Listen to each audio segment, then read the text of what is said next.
తాకట్లో ఉన్న బంగారాన్ని విడిపించి ఆ రోజున మార్కెట్ ధర కట్టి మిగిలిన డబ్బును మీకు అందిస్తుంది కొమ్మూరి గోల్డ్. ఇట్లాగా ఉంది. ఒక్కొక్క అక్షరానికి ఒక్కొక్క ప్రొనౌన్సియేషన్ ఉంటుంది. అవును, కానీ అప్పుడు ఆ పాట రికార్డ్ చేశాక మరి రంగస్వామి గారు ఒప్పుకున్నారా?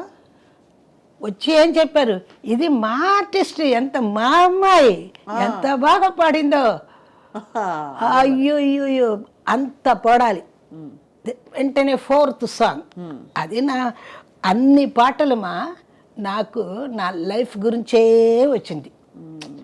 ఇవరేదా అవరు, అవరేదా ఇవరు. అది ఏంటంటే అను అది ఏంటంటే రాజేశ్వరిదా ఎల్లారీశ్వరి, ఎల్లారీశ్వరిదా రాజేశ్వరి. అలాగా అదొక సిచ్యువేషనల్ సాంగ్ లాగా వచ్చింది. అది సిచ్యువేషన్ సాంగ్ వచ్చింది నాకు. మీరు అర్థం చేసుకోవడం మీ గ్రాస్పింగ్ పవర్ అమ్మ. ఇప్పుడు ఈ పాట పాడారు, ఇప్పుడు ఇదే పాట ఇవరేదా అవరు అని పాడచ్చు మీరు. ఇవరేదా అవరు అంత పంచ్ పోటింగ్లే అదలా నానే పోటుగా. ఆ పంచ్ ఎలా మీకు ఎవరు నేర్పించారు? ఎవ్వరు లేదు. నేనే పాటలు ఇస్తే ఎక్కడ చెయ్యాలో ఏం చెయ్యాలో నాకే వస్తుంది. అది ఏదైనా ఒకటి ఏదైనా నేను కరెక్ట్గా. అందుకే ఏం చెప్పారంటే మనం నేర్పించేటప్పుడు అని మరత కాసి చెప్పారు. ఎవరేదా అవరు అంటే ఈవిడ వచ్చి ఏదో ఒకలాగా పాడుతుంది, అదే మాకు కావాలి అన్నారు. ఎవరేదా అవరు అది అలాగా కావాలి. ఆవిడకి ఎలాగ వస్తుందో అది మనకు ప్లస్ అని అలా మీరు ఆ బాణీలో సెట్ అయిపోయారు మీ ముద్ర. తర్వాత 4th సాంగ్, ఆ పిక్చర్లోనే 4 సాంగ్స్. ఒకటేమో నలుగురు కలిసి పాడారు, తర్వాత ఇద్దరు, తర్వాత సోలో స్వప్న సుందరి నుంచి వచ్చింది సోలో.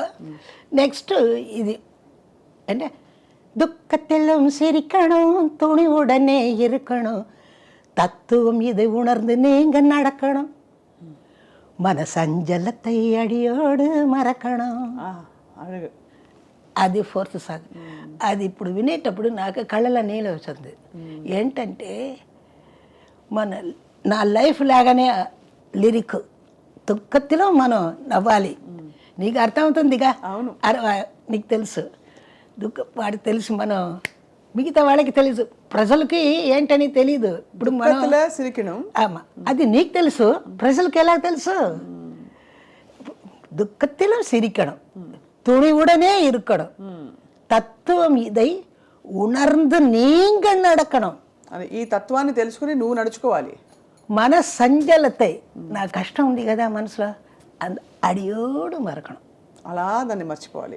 మర్చిపోయి నువ్వు హ్యాపీగా ఉండు, అంత దేవుడు చూసుకుంటాడు అన్నమాట. ఆ పిక్చర్ పాట ఆ తర్వాతనే కంప్లీట్ సినిమా ఫీల్డ్ ఇంటికి వచ్చేసారు. ఇంటికి రాలే, ఎవరో కొత్త అమ్మాయి పాడుతుంది, ఎంత బాగా పాడుతుందో, ఎంత బాగా పాడుతుంది, ఎంత బాగా ఇలాగా స్ప్రెడ్ అయిపోయింది.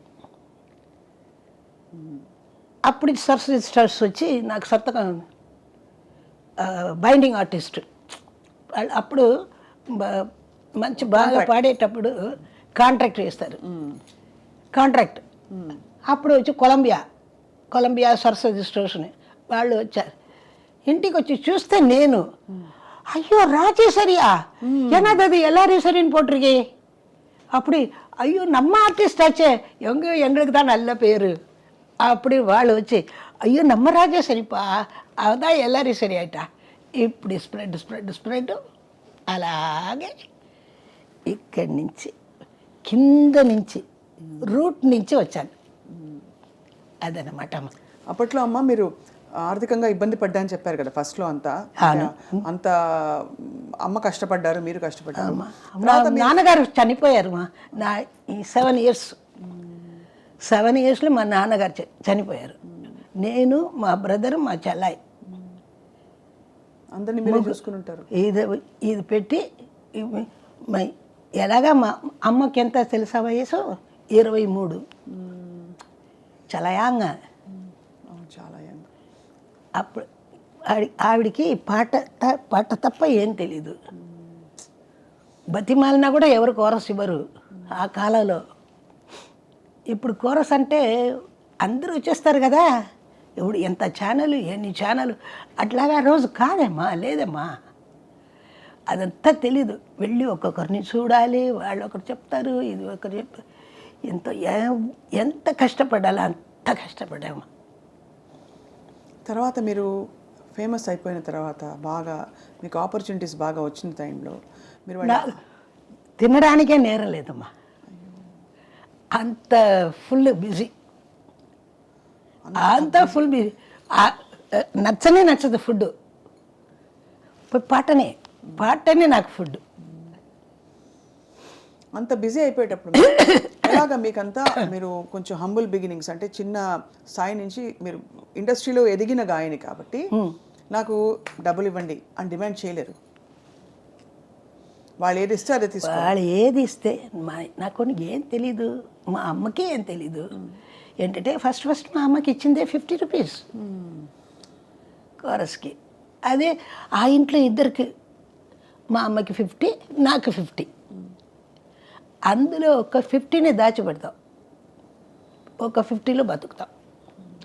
ఇలాగ కాలం, అలా కాలం మారింది. అక్కడి నుంచి ఎక్కడికి వెళ్ళిపోయారు ఈశ్వరియమ్మ మీరు? అంటే టాప్లో అసలు ఈవిడ పాట లేనిదే సినిమా లేదు అని టాప్ హీరోల సినిమాలు అన్నీ వెలుగుతున్నప్పుడు, అప్పుడు మీరు ఆ టైంలో ఏదైనా ఒక కారో ఇంటికని ఒకటి ఏదో ఏమైనా కొన్నారా? అమ్మ చూసి సంతోషపడ్డారా? అది వినాలనుంది. ఎందుకంటే ఎలాగైతే స్టూడియోలో మీరు ఇబ్బంది పడి వెళ్ళి మళ్ళీ ఆ స్టూడియోకి వచ్చారో, అలాగా ఇబ్బంది పడ సిచ్యువేషన్ నుంచి ఆ పడ్డ అప్పుడంతా రికార్డింగ్కి వెళ్ళాలంటే మా వాళ్ళు బండి పంపిస్తారు. ఇటువంటి కష్టాలు అప్పుడు లేవు మా. ఇప్పుడు ట్యాక్సీ అది ఇది అలా వెళతాం కదా, అట్లా లేదు. ఇంటికి కారు వస్తుంది, కోరస్ వాళ్ళకి కూడా కారు వస్తుంది, కోరస్ వాళ్ళకి మంచి భోజనం ఇస్తారు, అన్నీ ఇస్తారమ్మా. ఆ కాలమే వేరమ్మా.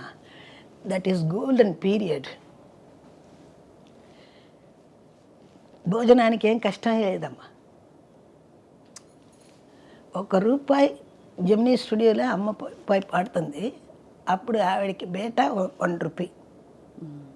ఆ ₹1 తీసుకొచ్చి bus travelling up and down for 25 paise.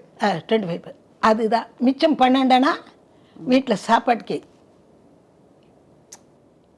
அந்த 12 நான் என்ன பண்ணுவேன், 4 எடுத்து எங்கள் அம்மாவுக்கு தெரியாமல் வச்சுருவேன். என்னடி நான் இவ்வளோ பணம் கொடுத்துட்டு போனேனே எங்கே அப்படின்னு கேட்பேன். அம்மா நாளைக்கு வேண்டாம், நான் எடுத்து வச்சுருக்கேம்மா. அப்படி నాకు ఆ శిక్షణ బుద్ధి.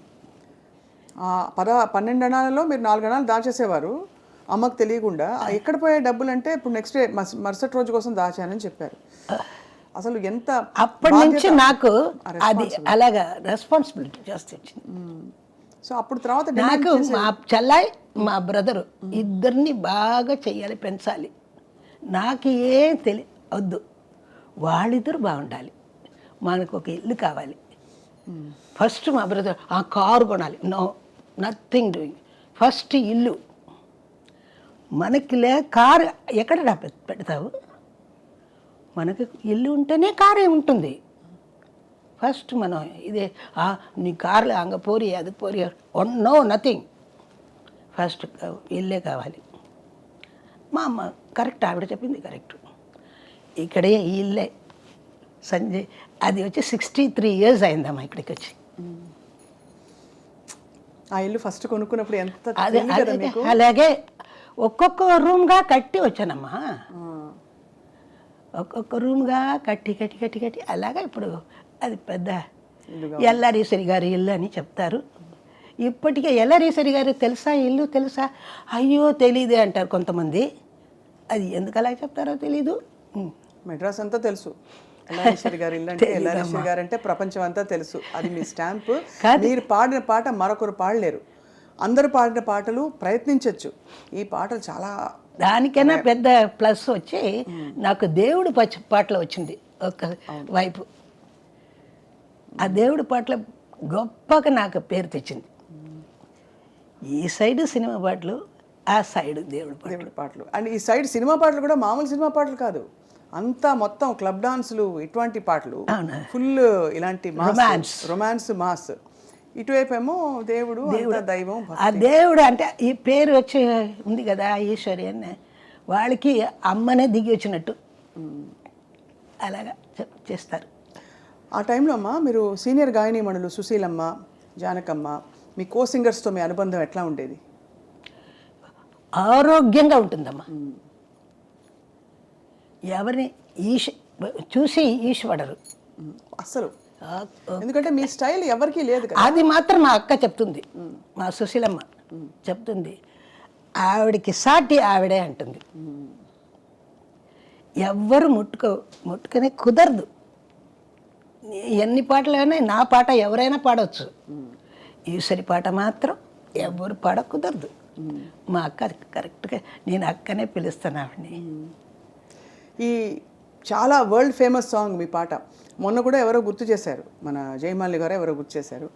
వెళ్ళారా పెళ్ళికి? పెళ్ళికి కాదు, అంతకు ముందు ఆవిడని కలిశాను ఫర్ ఇది పెళ్ళికి జస్ట్ కొన్ని రోజుల ముందు. అవును. లే లే లే ఆ పాట, ఆహా, అది ఆ రికార్డింగ్ ఎక్స్పీరియన్స్ గురించి ఎలా జరిగింది అది? అది అక్కడే నేర్చుకొని అక్కడే పాడానమ్మా. రాత్రి పూట 6 o'clock వెళ్ళాను, సాయంత్రం మాస్టర్ వచ్చారు. మాస్టర్ ఆ రోజు ఏంటంటే బాంబే టోస్ట్, బ్రెడ్లో బాంబే టోస్ట్ తీసుకొచ్చారు. తీసుకొచ్చి అంతా నేర్చుకొని పాటలు నేర్చుకొని అక్కడ రూమ్లో కూర్చున్నాము. ఈశ్వరి ఇక్కడ రా అన్నారు. నా మీద చాలా ఇష్టం మాస్టర్కి. అంతకుముందు ఆయన మ్యూజిక్లో లవ్ లవ్ లవ్ మీ మునగాడా, ఆహా, తర్వాత ఎస్ డార్లింగ్ అది వస్తుంది అట్లాగా. ఆ పాట ఇచ్చారు. ఇది 1 hourలో అయిపోయింది రికార్డింగ్. ఏం పాడుతుంది ఈవిడ అన్నారు మాస్టారు.